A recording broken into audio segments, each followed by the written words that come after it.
broadcasting live out of a basement in Appleton, Wisconsin. You're tuned into Fox Cities Core on WCZR Code Zero Radio. We're the show that gives you an opportunity to call in and be a part of the show. Our call-in line is 920-358-0795. Core. Hello everybody, welcome to Fox Cities Core on WCZR Code Zero Radio. If this is your first time tuning in, Fox Cities Core is a show, a live interview show that airs on WCZR. WCZR plays a lot of rock music, a lot of alternative, a lot of mainstream stuff alongside a lot of great stuff from the Fox Cities. We play more Fox Cities than anybody in the area, guaranteed. My next guest is entered the music scene quite some time ago, started playing in bands such as Kyle Magna and the Monsoons and Blues Talk.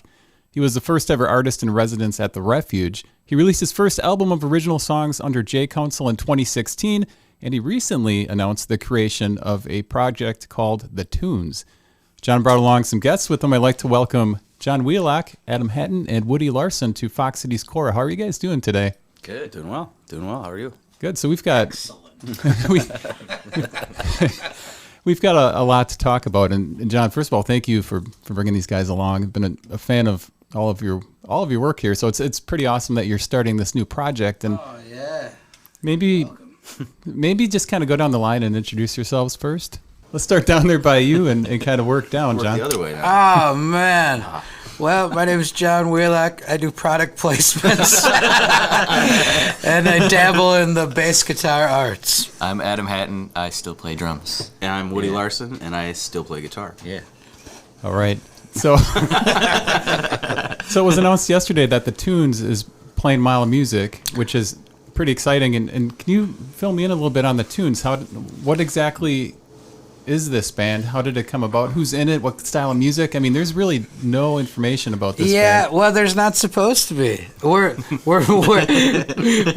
very mysterious because we don't have anything ready. That's why we're mysterious. Yeah. It's a work in progress. Yeah. I don't know. I played with these guys on a bunch of stuff. Woodie, I did more studio stuff with, and Adam's been filling in on a bunch of gigs forever, doing stuff like that. And I don't know. I needed to make some music, and then I couldn't just do it by myself because I only dabble in the bass arts.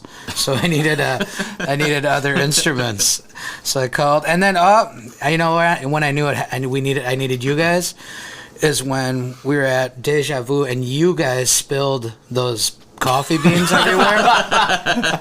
And then I knew, I'm like, well, those guys will work. These guys are idiots. Yeah. On the advice of counsel, Yeah, I am not right. going to admit nor deny my involvement in any such bean spillage. If Kelly is watching or listening later, please link that video in the comments below, because I know for sure the beans were out of my hands. Video evidence is inconclusive. And I believe it was Woodie on the handover.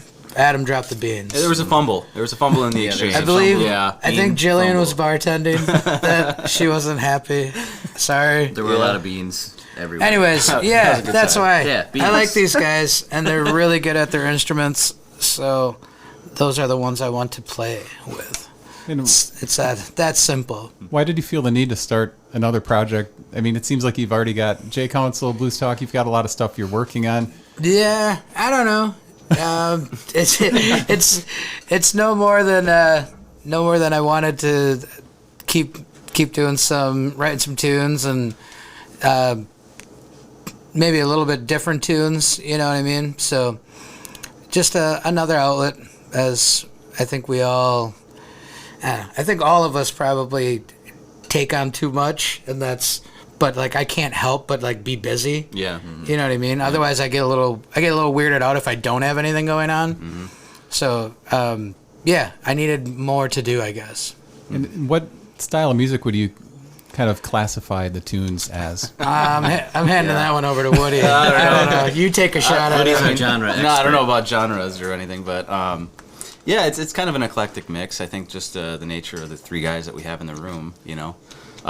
Every song kind of takes on its own life, and what's cool about it is it's all fairly improvisational, right? Like we kind of start with a basis, maybe an idea here or there, and then we get, three of us get together in a room and we just we just burn it. That's pretty much what it is. It comes out pretty quick. And that's the spirit of it, I guess. Well, so Jon's going to be playing bass. Are you all going to take singing duties, or is Jon? I will not be playing the bass. You're not playing the bass. No, I dabble in the bass arts, but no. We have another friend brought by Adam named Jordan Miles that will be taking over the bass arts.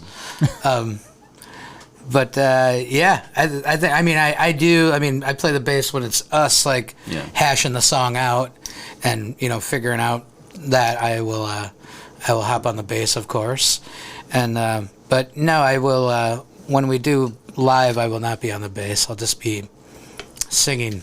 I'll be dabbling in the singing arts.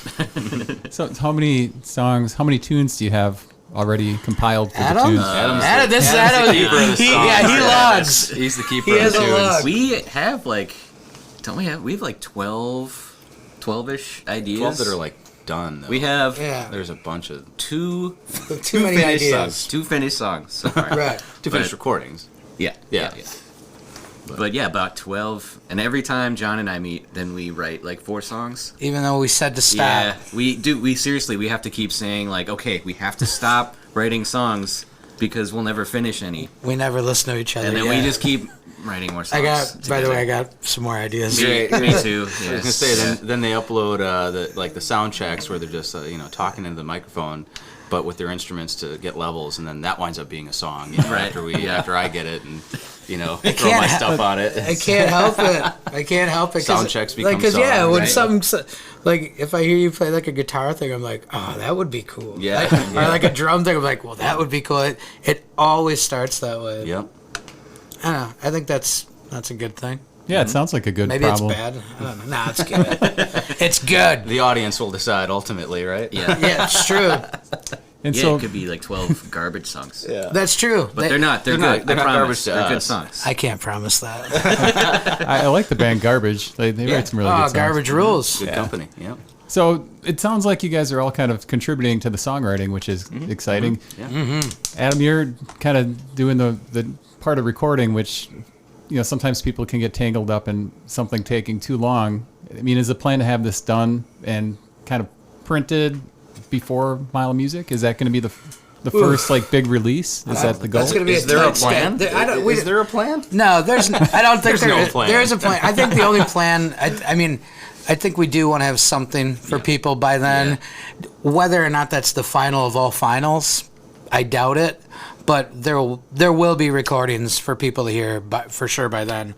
But we're all like, right now happens to be the toughest time to try and launch a band. We're all getting super busy with our regular schedule. I have a bunch of stuff with Fox Menagerie coming up that I have to learn a bunch of songs for yet. So it's not the best time to be doing this, but it's also pretty cool I like the fact that we got to jam it in. I don't know why. It's just we're just gonna get this out there. That'll be fine. It's like Sunday from 8:30 to 11:15 p.m. Yeah. We're just stick that. Right. So something will be ready. Yeah. Yeah. And then, is it the end game a full album? Or just going to put out an EP? I think so. One would assume. Yeah. Yeah, I think that's fair to say. Yeah, we're gonna keep it mystery because we don't know. we don't know, so how can we tell anybody? There is no answer. Yeah, there's no real answer. I think our current plan is kind of have me do a few recordings in the basement. Yep. Yeah. And then have that as something that we can give out to people. Yeah. And then do a more legitter recording. Yeah. Legitter. Legitter. I Legitter. like That's that. the name of the album now. Yeah. Right? Oh, we're gonna go self-titled. We didn't even talk about that. No, I don't think. Do you have any ideas for I think the it's premature. first album name? If anybody wants to throw some ideas in the throw it in the chat. comments Yeah, or, in YouTube or comments. hop on, Call in. let us know. Let us know. What? Yeah, we're called The Tunes. What should the first album be called? Should it just be called The Tunes? It's better that no one has heard any of it. That's true. Well, I guess there's that one little snippet that we have posted. There is a snippet. So, It's such a small it's snippet. very though. mysterious. Yeah. Yes. yeah. Well, I can't wait to hear what the tune sounds like. I mean, Right. the projects you guys are in are all really good projects. Yeah. And you're all really busy too. So is the tunes going to play a show before Mile of Music?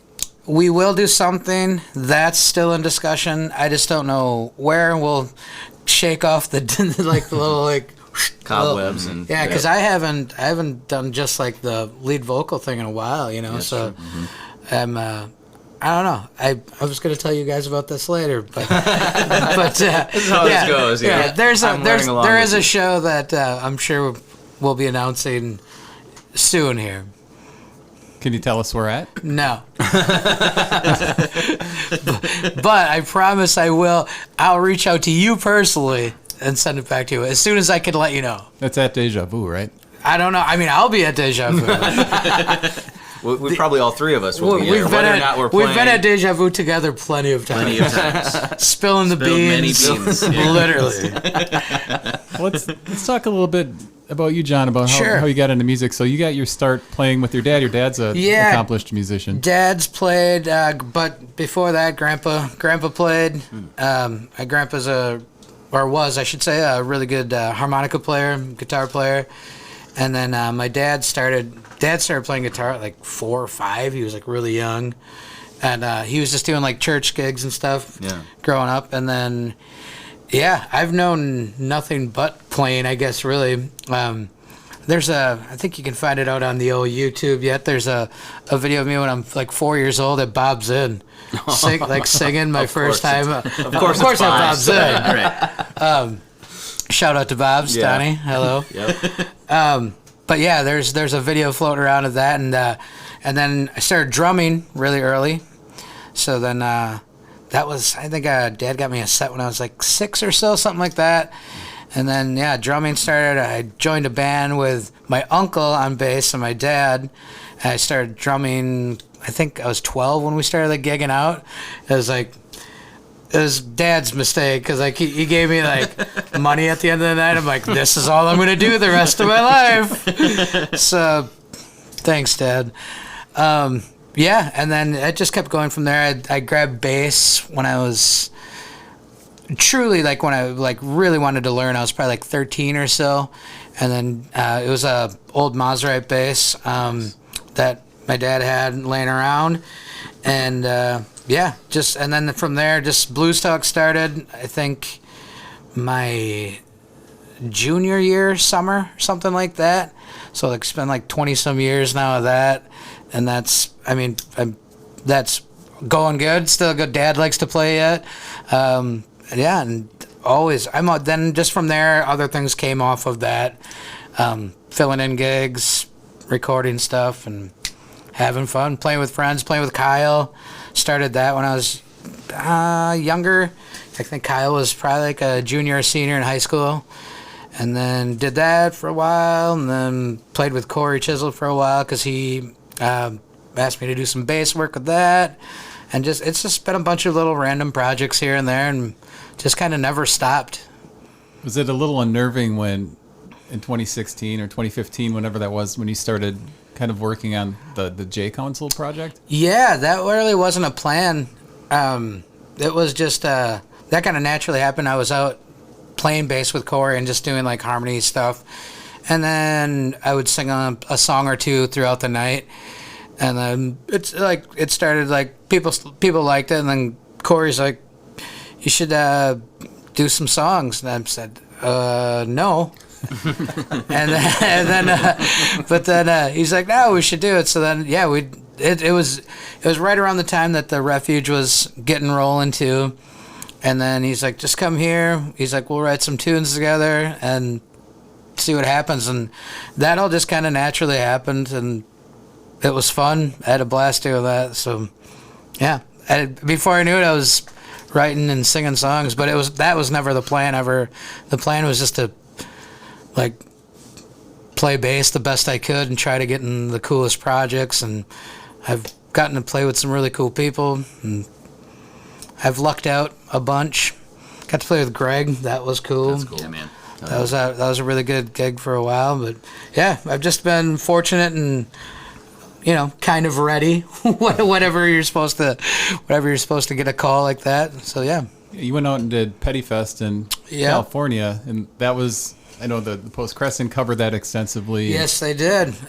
They followed me through everything. I had no time to myself. Did that kind of make the process more stressful, or kind of added a little excitement to it? Yeah, I mean, I'd be lying if it was it's hard to ignore because that's a little, it was a little weird, like going out and you have like a photographer with you and a guy like trying to like write down everything that's happening. Like, buddy, maybe you should skip this part. This isn't going to be in the local paper. But yeah, I mean the most like nerve-wracking thing was just all like the kind of the heavy hitters that were there. You know what I mean? Because like you never feel like you belong in that situation anyway. So yeah, it was that, and then like the added stress of like having a photographer follow you around was a little weird. It must have made it a little easier when you came back to Appleton to perform stages around here after going out to California and doing it. Yeah, well, this area has always been cool no matter what I've done. So I've never really I don't really freak out around playing around here because like everyone's just been cool. Like this music scene has been awesome since I was a kid. Like even playing with like Simple Machine, I played in a metal band back in the day. Did you know that? I didn't know. I'm learning today too. Yeah, Woody, I'll give you I'm some. gonna have to dig into some YouTube here to find some of this stuff. Man. Some lost tapes. Yeah, I played in a band called Simple Machine out of Kokona. Nice. It's pretty heavy. We played a lot with. Do you remember the band Profane? Yeah. Yeah, we played. Oh, we were man. like the younger guys to them. Oh wow, yeah. Yeah, so we like followed them around and like played, but a bunch of Kokona guys. Yeah. Simple Machine, they played at Ryan's Ballroom? A bunch, yeah. We I played remember there. the name. Yeah, we Yeah. played there a bunch. Yeah. Bringing back some memories on that one. My bass was detuned. Oh yeah. Real rubbery strings at that point. But my articulation wasn't so hot besides that kind of stuff.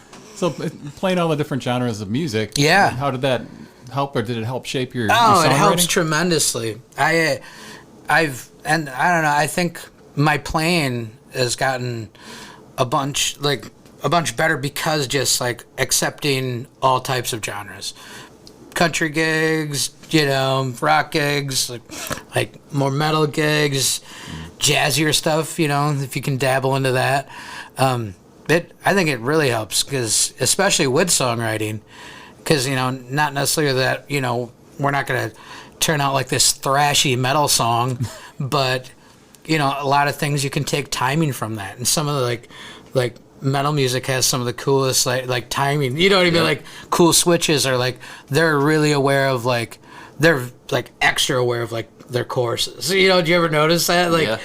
So just stuff like that. Like I think you can steal from all different areas because that's all we are. Is like none of us are making up new notes or chords.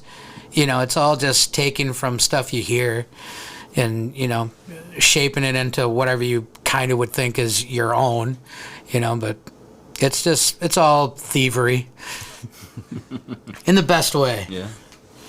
How did it feel to perform at the Timber Rattler Stadium? Oh, yeah, that was cool. It's like, yeah, you feel, it was, trying to think when that was. That was like 18 or somewhere in there. It's a while ago. The COVID years kind of screw up. Yeah, the timeline, that messes up the timing. But yeah, that was cool. I think the Bodines are on that gig or something like that. I don't know. It was cool because it was like all your friends could come. You know what I mean? If that would have been out of town, it would have felt really weird. But we were fortunate to have a lot of our friends there, so then it felt more like a gig. But I'm sure that would have felt really weird, like being like at a AAA ball diamond in Alabama. Yeah. They'd have been like, "We don't know you guys." Right. I'd be like, "I know, sorry. The band you're here for will be right out." You know what I mean? Yeah, We thought we were here for baseball. Right, and that's a lot. And anytime you're doing like an opening slot to the opening slot, you get that vibe, and You you're know like, what it is going you're into like, it. You're Yeah. like, guys, we get it too. We understand what you're feeling. We're feeling it. We're just gonna pretend here for 40 minutes, and then we'll get the band you We want here. appreciate your patience. Yeah. Right? No, but that gig was cool. Like I said, it worked out because it was in our hometown. Adam, how did you get started in music? Your main band is Moose, right? And is that your brothers? With how many O's? 4 O's. 4 O's. Yeah. There was a development I've of never that. known. I've never actually known. We add every year we add an O, like rings on a tree. No, I don't know. Brett was just like, yeah, let's add another O. I was like, well, okay. How did I get started? Summer of my sophomore year in high school. I finally wore my parents down into getting me a drum set. That's kind of where it started. Took a bunch of lessons at Electric City. Who's your teacher? Your earlier? Matt Blanger. Oh, Yeah. okay, yeah. I know Matt. That's good. And then I went and I got a robotics degree, which was a bad idea. And I worked in the field for a little bit, and I was like, man, this sucks. So then I went back to school for music. Got a jazz performance degree from Stevens Point. Yeah, it's been a wild ride. Are you in any projects besides Moose and in the tunes? Yeah. Third Wheels, Meat Street Collective, Stanktown, Blues Talk. Yeah? I saw you playing with Dennis Shepard. I think that's a once in a while gig, isn't Oh, it? yeah. Yeah. Yeah, I mean, there's nothing like solidified, but he wants to have me on some more stuff, which I'm very excited for because I love playing with him. Yeah. That gig was a blast. It was a little stressful because we didn't get a chance to rehearse except for like what you saw, like 30 minutes or so, 45 minutes. That was kind a of sound check. great set, and if people haven't gone up to Jasper to see their shop gigs, they're pretty cool. Like Yeah, it's a nice super intimate cool. setting, and you guys did like a piece that Dennis has been working on. That's just, it changes a lot throughout. Yeah. I heard it during your sound check. I'm like, wow, and then it was even better during the set. That's what you hope for. Yeah. Yeah, that song's an opus. It's like 6 different like scene changes. No, they didn't put that on the live stream, right? That was No. 'cause I was watching the live stream Nope. and I remember they like cut it off Yep. before I think that Nope, song. they're like, And "See I've ya." been waiting to hear this song. Oh, come on, total tease, you know? Yeah, you had to be there. Yeah. That's it. Yeah. I was there. Take Where- that, where Woody. are you, buddy? Take John that, was there. Woody. I John was was taking there. care of my child. Excuse me. Oh, that's no excuse. Bring him to the gig. Bring him to the gig. Yeah, give him some big muffies. Woody just had a child a couple months ago? 10 weeks ago. 10 weeks Yeah, ago. yeah. Pretty fresh. How does that change the music perspective? Has it kind of tied you up a little bit more? No, I think it just changes what's important in your perspective in life, I guess. But I don't think it really changed my musical desire or anything like that. But it's just a matter of like we were saying about sneaking in the time and working with my wife to make sure that we've got coverage when I need it to do an interview on a Saturday morning and stuff like that. That kind of thing. She must have been excited when you told her you're joining the tunes. Yeah, I don't know that she knows I'm joining the tunes, so this might be Mystery. The mystique continues. No. Truthfully, actually, Intrigue. she is of all of the groups that I play with. I have special permission from her to play with Jon. She's a huge fan of Jon Wheelock's voice, and so pretty much that gives me carte blanche to. Thanks, buddy. Thank you. That makes me. So I've lucky. slid other projects in under the Jon banner so that we could get permission to do that. And you're on a lot of projects that people don't know you're on. That you did stuff with Kurt Gunn and the Port Town Proper, Amelia Ford, which she just won a Whammy did. of the year for the Congrats, album shout of the out year. Amelia. Yeah. Yeah, Congratulations. I kind of like being in the unknown guy in the background. Some of my heroes are like the Tommy Tedescos, the Tim Pierces, the Tom Bukovacs of the world, which are guys that, if you're in the know, you know those guys. But, they're session guitar players, and they played on all the hits forever, and not a lot of people know their name, but yet they've been instrumental for the stuff. So I really like, actually. I think that's a cool thing to be. A guy in the background a little bit. Well, you're not going to be able to hide in the tunes, my friend. Yeah, there's not. I mean, I will be like, this down. is Woody. yeah, but yeah, I've been lucky to play with a bunch of people. It's been it's a great challenge. Mark Goldie said he loves Simple Machine. Oh, Oh, Mark. Mark Wood. I mean, he Mark, call in. gave a great recording of it. At his, now you'll have to confirm with him, his two back locations of Rock Two Garden. The one studios that's ago? on the Lost Street The one? one that's over towards your place, Water actually. Up No. Behind Lawrence School there. I don't know if you know that one. I don't know that one. No, I just remember the one by... Have Mark confirm that one. Yeah. Mark, if you can confirm what version of Rock Garden that was. Oh, let's congratulate Mark as well. He won a Whammy. Yeah. Wait. Mark wins all the whammies. That's true, though. He's either in a band that wins a whammy, or he plays on something that wins a whammy, or he records. I think he wins like every other year. Yeah, he can build an igloo. He wins, out of whammies he's got. Yeah, you have to move him out of the way when you walk into rock. Yeah, exactly. Dusting them is a full-time job over there. Yeah.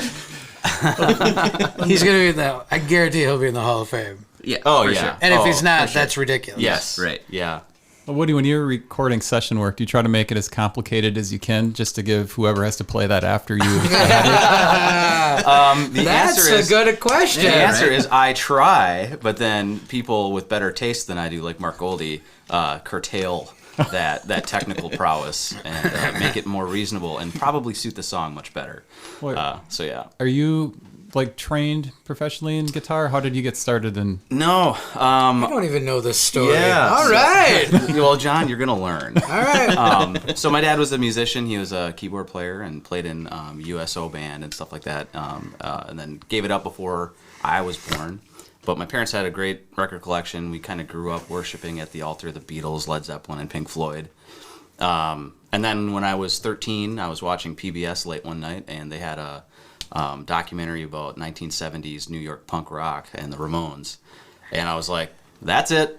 And I asked my dad the next day if we could get a guitar, and we went and got one, and it's pretty much off to the races from there. I was early stages of YouTube, self-taught. Sure. At the nascent days of YouTube, there was a couple of videos that you could watch to learn some stuff, but self-taught and or YouTube as whatever. And then when I was 14, 15, I started playing gigs in cover bands around the area, and then moved out to Appleton after high school, and eventually joined Nashville Pipeline, which is a country cover band in the area. And from that, actually Mark Goldie was basically he hired me for a session job because I was the country guitar player, right? And then it kind of exploded, and kaleidoscope vision, I guess, to playing with just about everybody. So yeah, that was pretty much the gateway. It was when Mark kind of plucked me out of obscurity. So do you have to tell people I don't have time to do this? Because I'm sure people hear what you've done on some of the other albums, and it's it'd be nice to get a rippin' Woody guitar solo. Or most of that's for gigs, I guess. I turn down gigs pretty often, depending on what's going on and what's on the schedule. But I try to make session work and stuff a priority, just because that's what I live for. Really, is the songwriting and the collaboration of doing that in the studio. So as far as and I know everybody's played in cover bands at some point. How does the cover band life differ from the original scene? And do you feel that it's fair that the cover scene gets a backlash from original musicians? I don't think it's. I think it's answer for that one. Yeah. We're not allowed to swear on this recording. I was told prior to taping. No. The original stuff is great, and I think it's a yes and situation, right?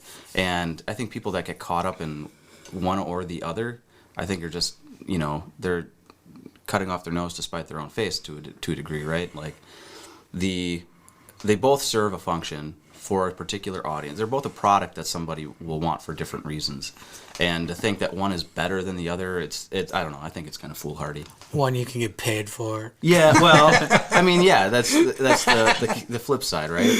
Well, I think that's where some of the bitterness, and this is just me kind of. No, I'm not bitter at all. I love it. No, but I think some of the original musicians that get bitter towards cover bands or slam them is because they didn't take the time to learn the covers to do the cover show. So it's sure. Right.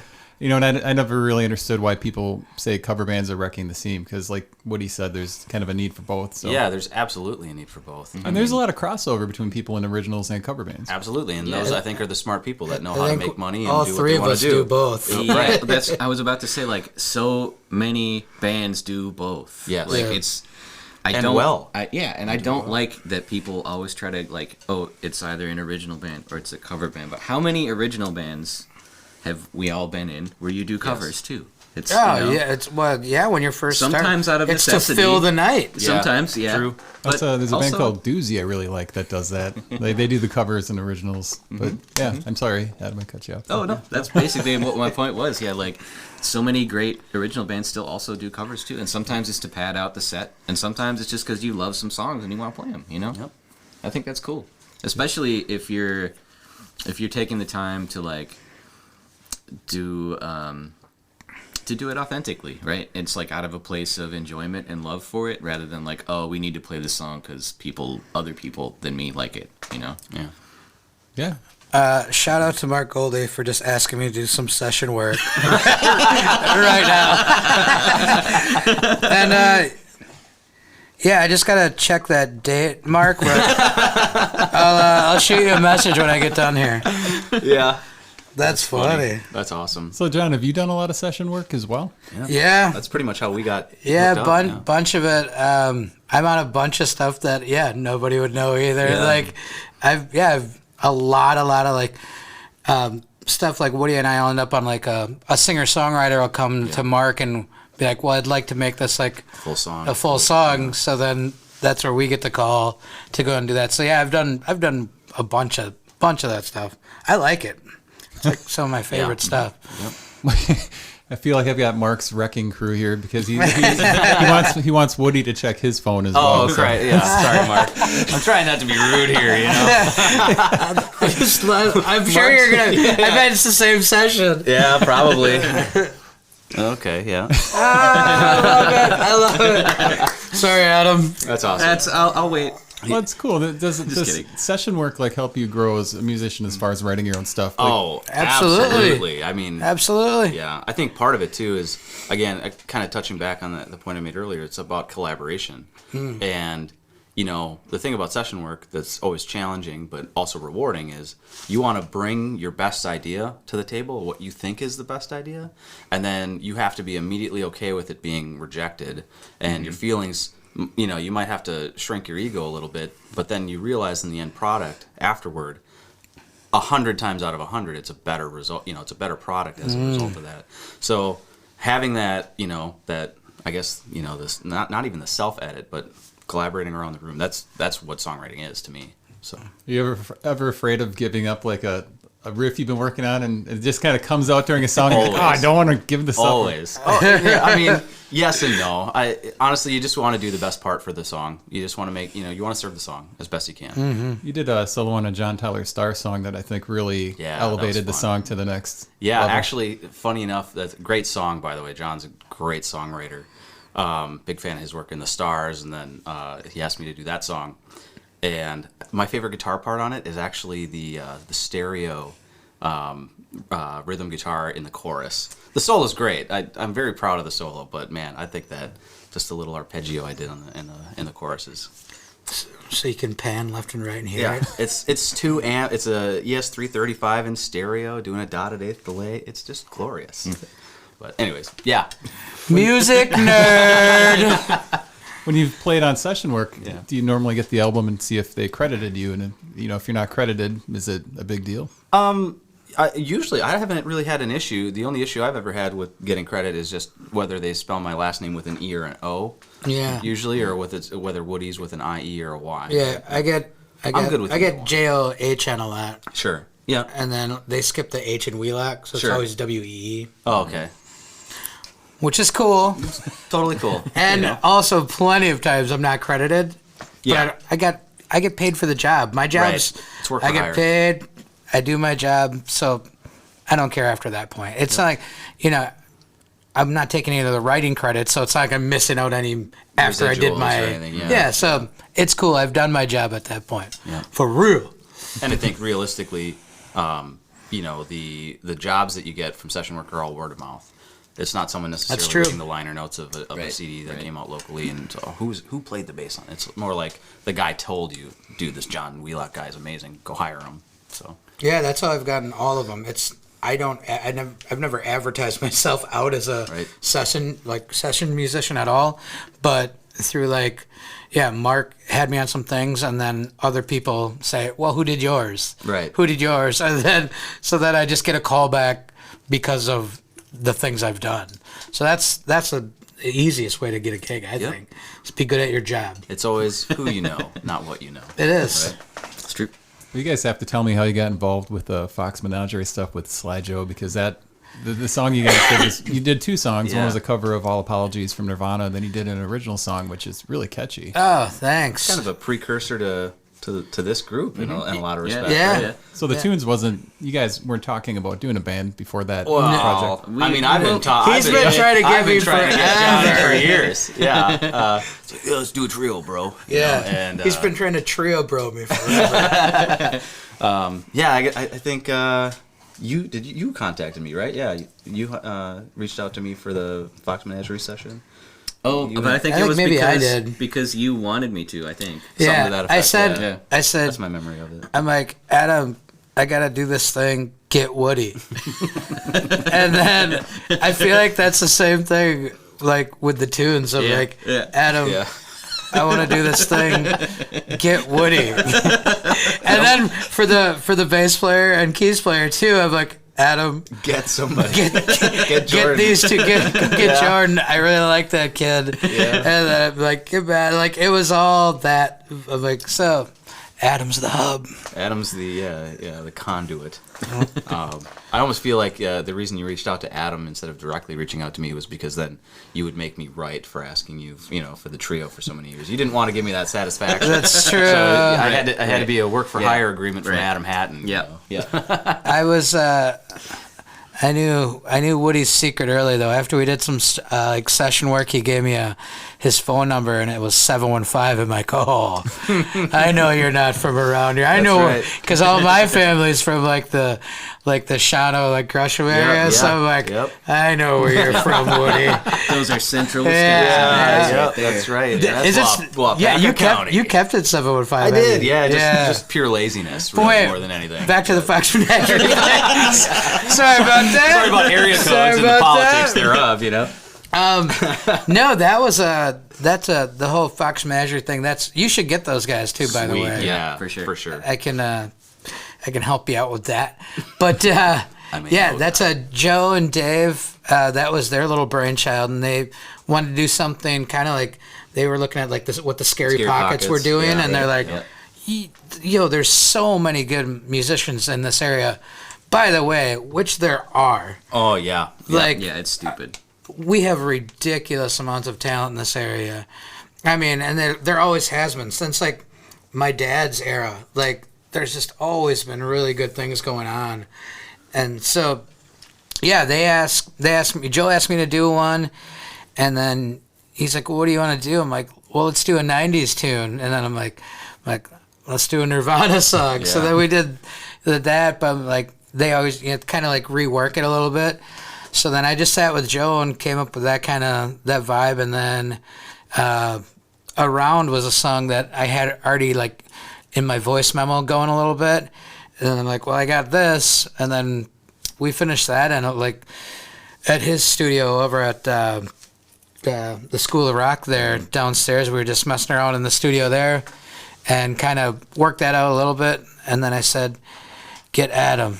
And then I said, Adam, get Woody.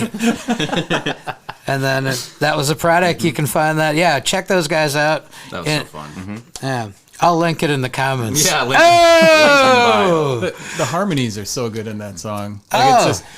So when you're recording those videos, are they live, or you said the studio? So are you doing it in the studio and then lip syncing? Well, no, not at all. The studio is just to work out so you can send it to the musicians that are going to be on the session. Yeah. So that's just like the demo. Basically. Yeah, you get a demo to send out to everybody. So that when we get there, it's basically you work out the song a few times, you run it while the camera is getting like set up and the stuff like that, and you just go. I think we worked out the end of All Apologies kind of on the fly. Yep. It's a really good sound in there. Like it sounds too good where you're like, this can't be live. Like how many takes how many takes did you guys have to do of the original? 4 or 5. Yeah, it's always I feel like the ones I've been on have all been quick. It's just go in and you run it a few times. And I think then they just like what Dana kind of like figures out what camera shots she likes because it's just She basically a blocks out camera. the camera. Like we'll go around. It's really cool. And then Dave does a really good job mixing, obviously. Yeah. And those are really cool. I'm sure they're going to be around for, I would assume, a long time. Yeah. And that was always just supposed to be that, but now they asked me to do a bunch of live shows coming up this summer now because I think people like festivals and stuff saw that and they're like, get that band, get that band. They're like, whoa, that's not a band. That's not how it works. So now, they're going piece through that, together a trying to live figure show. out how to do it live. Yeah. So I'm guessing they'd have to get a lot of the different like people because there's that band sort of switches with the two key elements. Right. So what they're trying to do is, or my understanding, what they're doing for some of the live, there's going to be a core band, and then try to get like 3 or 4 singers to cover all of them. So now. Not only will I be doing the songs that I've done, but now I got to learn. I know I got to learn all the. I got to learn all the other people's songs. So, like I said, great time to be getting a band going. By the way, guys. Right. So, anyways, that's why there's mystery with the tunes because we have 0 time.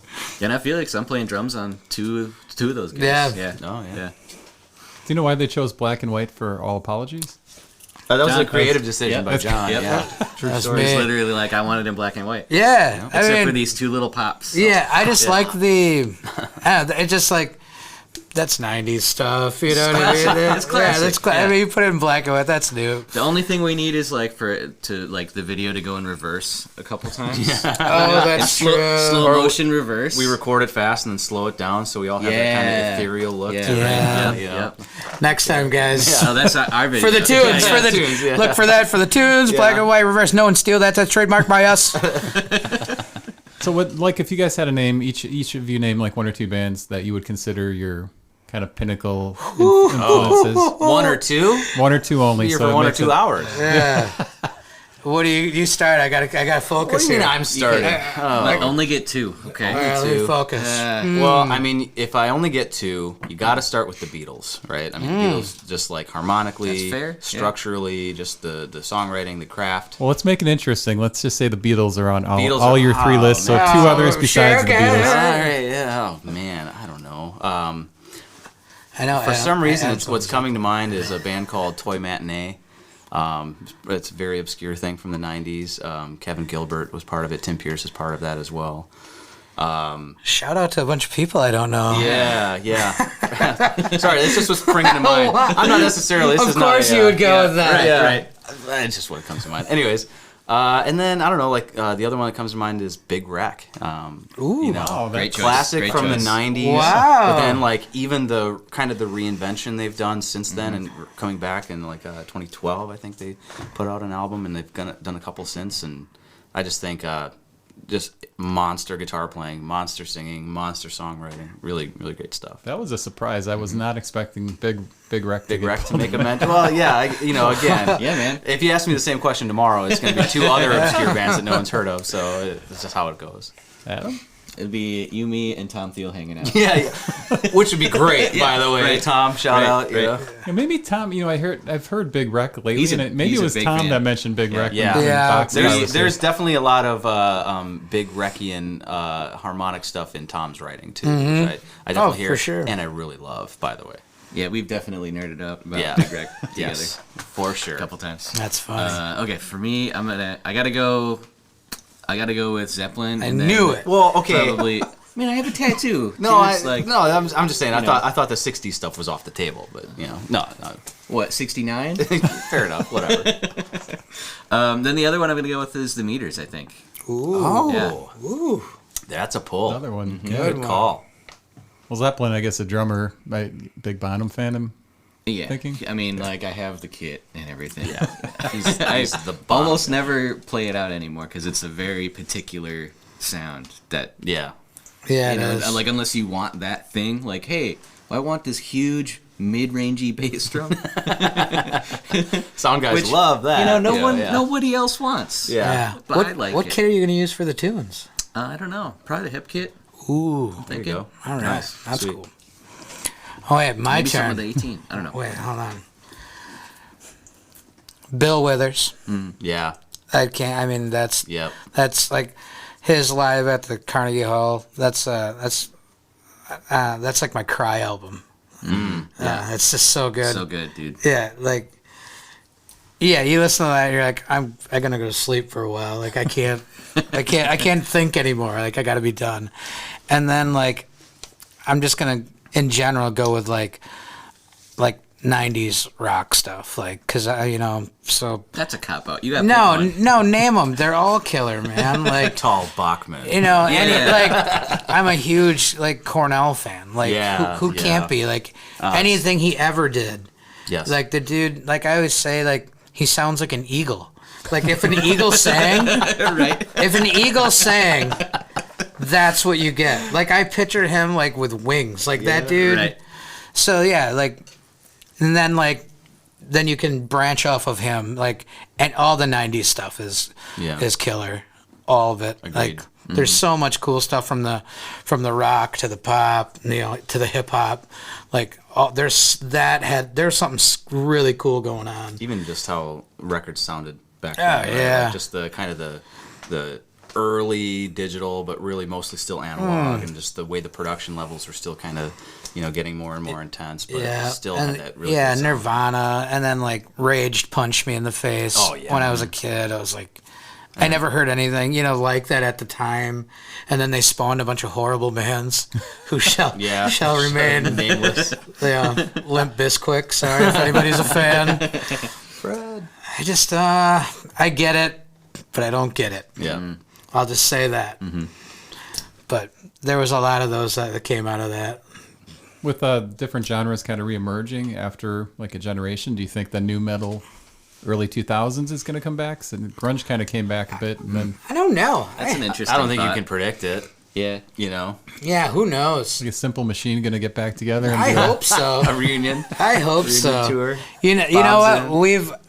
There's been a bunch of people that ask us to over the years. I'm always in. Like, I'm always down. Like, if that would happen, I mean, I would just have to detune my bass a little bit. I had to get some rubbery strings. But yeah, I never say no to music. Music doesn't matter what it is. I'm probably gonna say yes. If it's music, I'm like, yeah, I'll do that. It's got to be interesting, right? Well, true. Or you have to ask me twice. I'll say, like, if I really don't want to do it, I'm gonna be like, nah, sorry, it's not for me. And then if you ask me again, I'll be like, all right, what time?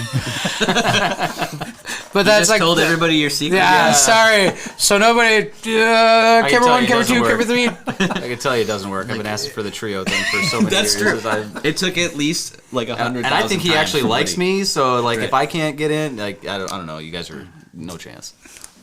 You'll get your wish someday, Woody. Who knows? Who knows what happens after the tunes? Fair enough. Adam, this question's for you specifically. Okay. So, Hot seat. recording. I'm guessing you're doing this at your home studio, right? Yeah. The tunes. How has the technology changed from when you started doing home recording to now? Is it harder? Or is there things out there that make it easier? Yeah, plugins are great. Did the plugins sound as good as like a real? You're starting an argument. Yeah. I mean, it's just like anything. It's like, is it 80% there? Probably. Is it 100? No. But can I afford that extra 20%? No, definitely not for like outboard gear. But yeah, as far as like, actually, another shout out to Mark, because he gave me this old M-Box thing, and that was kind of like one of my first like forays into recording. But then like my computer sucked, and so there was like a bunch of latency that I had to account, and it was just this whole crapshoot. And that maybe the biggest thing is that like computers are so good now that like I have a Microsoft Surface like tablet computer, and that's my recording computer. Yeah. And I don't have to deal with latency. It's not an issue. Like I can have a ton of plugins on, and I might have to change the buffer size so otherwise it's like little artifacts that clip in or out. But it's like so much easier to get a decent quality recording now. Is that something you're going to do on the side like record other bands ever, or have you I recorded? have. My buddy's band Liar, it's like a metal band. I did their recording. So I've done a little bit, but mostly it's just been a way for me to not spend money on recordings. You know, if you DIY it, then you don't have to spend as much money. Mark so. Boley, plug your ears. Yeah. Sorry about that, Mark. Yeah, well, he's doing just fine, making like extremely high quality recordings, and I'm just making here quality instead. You know. Well, I think when you're starting a band, sometimes it's good to do that. Maybe the next album you guys will decide to go record it, like Rock Garden, where you can kind of do less hands-on approach. Although, Woody, if you've done engineering at Rock Garden, you're probably not able to keep your hands off the process. Honestly, I give a lot of credit to Adam. I don't envy anybody who has to mix a project for any group, really, because I know how fraught it is with just overthinking and it sounds great, but a list of all the mix notes and stuff. So I really try not to bog it down. And the reality is, like, there's a lot of different ways to get a good mix, and there's a lot of different good mixes to make on one song, right? Like, there's, I guess, a lot of different ways to do it. But yeah, I try not to, I will advise and assist, with Adam on the recordings that he's done, but and he does a really great job. So I try not to, I don't envy anyone in that position. Is basically what I mean to say. But we've done a little bit of recording so far, and basically Woody's like, I don't want to. Yeah. Be like, Woody, what do you think of this? Like, it's fine. Yeah, I mean, I know the second I take it over, and then it's just, I'm up till 3 a.m. working on snare drums, and it's like, you gotta, I guess prioritize some things, but yeah. If you guys had to each pick a gig that was your favorite of all time, it can be any band. Ooh. We'll start with Jon. Start with me. Favorite gig of all time. That we have played or that we want to play? Ooh. Well, that you have played. Oh man. Yeah, and this will be true, and like some people I don't even. Well, it's obviously my opinion anyway. I've got to do some cool stuff. I've got to play in theater gigs. Got to do a bunch of really cool things. Play with really cool people. But nothing will ever get better than playing with my dad, ever. Oh man, I'll never. Cheat code answer. Yep, right. It's true. It's a cheat. It is. It's true. I literally I could quit doing everything else I do, and I'll always play with Pops, and that's my number one thing. It's I get like people always say, oh, "Isn't that cool?" Well, yeah, it's cool, and I never take it for granted. It's awesome. Yeah. And it's also like bonus that he's really good. Like that also dominates. Yes. But yeah, playing with my dad's the best. It always will be. Mm-hmm. You did just to cut in. You did a show with him a few weeks ago. It was a show where people were playing with their dads, and you kept referring to it as Father's Day, which was pretty funny. Oh yeah, we did a thing down at Gibson a while ago with. There was a bunch of fathers on the gig, so I just called it was a Father's Day gig. Yeah. I lean in, I dabble in the comedial arts. Adam? Oh man, I've been like. You have to come up with a real one. Take that. No, that's not fair. I should have saved Jon for last, but sorry. We'll edit that in post. I'm just kind of thinking about like all the stuff I've done this year, maybe, or last year. Yeah. You've been amping up your coolness of like, stuff to do. You know what I mean? I always see you doing like, but it's been as of recent you've been hopping on like cooler stuff. Yeah, like I did a Frank Zappa tribute concert. That was the hardest gig I think I've ever. Oh my god. We did almost all of Joe's Garage. I would have said no to that, dude. I kind of a little bit didn't know what I was getting into. Woody, I'd have been out on that so quick. I would have been out so fast. Oh yeah. But we had Ike Willis, one of the guitar players from Zappa's band, play with us for that. So that was like super hard and also really stressful. But it took like months and months of rehearsal. I took so many notes, but it just was like one of those things where like we got there and did it, and it was like just really rewarding to do it to get it out finally after having prepared so hard, long and hard for it. Yeah. Oh, no, it's my turn. Yep. I tried to stall as much as No. I I was lost in thought. No, I'd say so. 2 gigs come to mind immediately. One is kind of more not a nostalgic thing, but from my hometown, there's a little horse trail riding festival called the Caroline Colorama. And just growing up in a small town where that was like the only cool thing that happened in late September, early October, terrible weather, blah, blah, blah. That was always a cool thing that I got to do a couple of times. I think I played it like 3 or 4 times with Nashville Pipeline and then with Jason McNabb a couple of years ago, which is a great gig. But probably my favorite gig that I've done so far was when I played Lawrence Chapel with Kurt Gunn in the Port Town proper. Right before the pandemic, it was weeks before the pandemic. And, we had kind of built up this project, and we did an album release show at the studio at Rock Garden, which was really awesome. And then shortly thereafter did the Lawrence Chapel show, and we thought we were on this, escalator to success, and then the whole world kind of came to a screeching halt. But it was just the beautiful venue, obviously, and everybody in that band is just, just heroes of mine, really, So playing with those guys in that environment, it was great. That was probably my favorite gig I've done. Yeah. Well, thank you. Where's that Tunes show that's coming up before Mile Music? I don't know where it's going to be. I had to try, but yeah. Yeah. Where do you send people right now? You've got a Facebook page that's... Yeah. Facebook, Instagram. It'll be linked in the comments below. I always just say that. I don't know if it will be or not. You'll take care of that. I know you will. Or you can just click on this QR code. Just trying to make them do a bunch of stuff. Sorry about that. Yeah, well... but just making up some work for you. The usual things. Facebook, Instagram, that's where we'll start putting stuff. We literally have to do a gig here in, a couple weeks, because before we know it, it's going to be the end of July, and, then we'll be into Mile Music.